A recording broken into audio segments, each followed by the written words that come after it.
Hello guys, welcome છે આજ મારા મિની બ્લોગમાં. આજે અમે બટાકાના રોટલા એટલે આલુ પરોઠા બનાવીએ છીએ.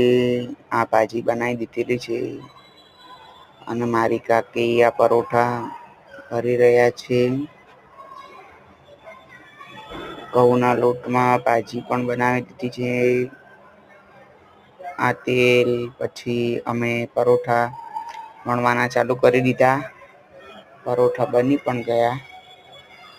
આ ભાજી બહાર ના નીકળે એના માટે ધીમે ધીમે હળવા વેલણે વણવા પડે છે. જોઈ શકો છો તમે. આવી જ રેસીપીના વિડીયો જોવા હોય તો અમારી ચેનલને લાઈક કરો, શેર કરો, સબસ્ક્રાઈબ કરો અને કોમેન્ટમાં લખો રેસીપી. જોઈ શકો છો મસ્ત આલુ પરોઠા બની રહ્યા છે. આ ઉપરથી અમે તેલ નાખી દીધું.